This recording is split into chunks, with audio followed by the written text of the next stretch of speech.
Case അങ്ങനെ Indian super ലീഗിന്റെ ഈ സീസണിലെ ആദ്യത്തെ ഫൈനലിസ്റ്റ് ആയിട്ട് മാറുന്നു ബംഗളൂരു എഫ് സി ഗോവയ്ക്കെതിരെ അഗ്രിഗേറ്റ് സ്കോറിൽ 3-2 എന്ന് പറയുന്ന ഒരു സ്കോറിലാണ് വിജയിക്കുന്നത്. ഈ മത്സരം ബംഗളൂരു FC പരാജയപ്പെട്ടു 2-1 എന്ന നിലയിൽ. എന്നാൽ ഈ പറഞ്ഞ പോലെ അഗ്രിഗേറ്റ് സ്കോർ വരുന്ന സമയത്ത്, അതായത് ആദ്യ ലെഗിൽ നേടിയിട്ടുള്ള 2-0 എന്ന് പറയുന്ന ഒരു ആനുകൂല്യത്തിൽ ബംഗളൂരു FC ഫൈനൽസിലേക്ക് പോകുന്നു. തീർത്തും ഒരു ഡ്രമാറ്റിക് ആയിട്ടുള്ള ഒരു മത്സരം തന്നെ എന്ന് നമുക്ക് നിസ്സംശയം പറയാം. ആദ്യ പകുതി ഒരു ഗോൾ രഹിതമായിട്ട് പോയി. പക്ഷേ ഗോവ ഭയങ്കര ഒരു അഗ്രഷൻ കാഴ്ചവെച്ചിട്ടുള്ളൊരു മത്സരമായിരുന്നു ആദ്യ പകുതി എന്നുള്ളതാണ്. ബാക്ക് ടു ബാക്ക് അറ്റാക്ക്, നിരന്തരം ഗോളിലേക്കുള്ള ശ്രമങ്ങൾ. പക്ഷേ ഇതൊന്നും ഗോളിലേക്ക് എത്തിക്കാനായിട്ട് സാധിച്ചില്ല. ഇപ്പോൾ ആദ്യ പകുതി നോക്കുന്ന സമയത്ത് ഒരു ഷോർട്ട് ഓൺ ടാർഗറ്റ് പോലും ബംഗളൂരു FC കൃത്യമായിട്ട് ഉതിർക്കാൻ പോലും കഴിഞ്ഞിട്ടില്ല. അമ്മാതിരിയുള്ള ബാക്ക് ടു ബാക്ക് അറ്റാക്സും കാര്യങ്ങളാണ്. പക്ഷേ ഈ പറഞ്ഞ ഒരു ഗോളാക്കി മാത്രം മാറ്റാൻ സാധിച്ചില്ല. അങ്ങനെ ഇരിക്കുകയാണ് ഇപ്പം മിഡ്ഫീൽഡിലെ പ്രധാന പ്ലെയറായിട്ടുള്ള കാൾ മക്കി ഒരു ഇഞ്ചുറി കാരണം പുറത്തു പോകുന്നു. പകരം ബോർഹ വരുന്ന സാഹചര്യം വരുന്നു.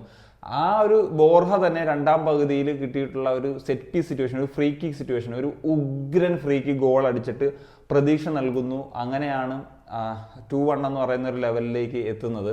സോ അങ്ങനെ മത്സരം മുന്നോട്ട് പോയിക്കൊണ്ടിരിക്കുന്ന സമയത്ത് വീണ്ടും അറ്റാക്സ് ആണ്.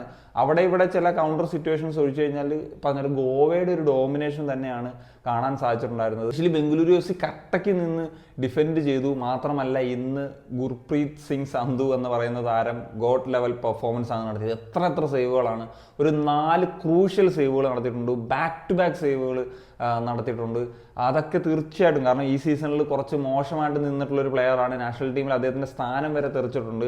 എന്നാൽ ആ നാഷണൽ ടീമിലെ സ്ഥാനം തെറിപ്പിച്ച് അതേ കോച്ചിൻ്റെ ടീമിനെതിരെ ഒരു ബ്രില്യൻ പെർഫോമൻസ് ഈ ഒരു മത്സരത്തിൽ വളരെ ക്രൂഷ്യലായിട്ട് മാറിയിട്ടുള്ള താരം തന്നെയാണ് ഗുർപ്രീത് സിംഗ് സന്ധു എന്നുള്ളത് നമുക്ക് പറയാൻ സാധിക്കും. സോ അങ്ങനെ ഇരിക്കുന്ന സിറ്റുവേഷനിലാണ് ഒരു ട്രിപ്പിൾ ചേഞ്ച് നടത്തുന്നത്. അർമാൻഡോ സാദുക്കിനെ കൊണ്ടുവന്നു, ബ്രൈസൺ ഫെർണാണ്ടസ്, ജയ് ഗുപ്ത, അങ്ങനെ കംപ്ലീറ്റ്ലി ഒരു അറ്റാക്കിംഗ് പാറ്റേണിലേക്ക് മാറുന്നത്. ഒഡയോണിൻ്റെയൊക്കെ ചേഞ്ച് ചെയ്തിട്ട് ഫുൾ അറ്റാക്കിംഗ് പ്ലേയേഴ്സിനെ ഗോവ അണിനിരത്തുന്ന രീതി വരുന്നത്. ആ ഒരു സിറ്റുവേഷനിലാണ് ആകാശ് അംഗ്വാൻ്റെ ഒരു ക്രോസ്, ഒരു ബ്രില്യൻ ക്രോസ് ആണ്. അതുവരെ ആകാശ് അംഗ്വാൻ്റെ മോശം പെർഫോമൻസ് ആണ്, അല്ലെങ്കിൽ അദ്ദേഹത്തിന് ക്രോസസ് ഒന്നും അത്ര മികച്ചതായിരുന്നില്ല എന്നുള്ളതാണ് പറയേണ്ടത്. അവിടെ ആണ് ആ ഒരു ക്രൂഷ്യൽ ചേഞ്ച് വരുന്നതും ഒരു അടിപൊളി ഒരു ക്രോസ് വന്നത്.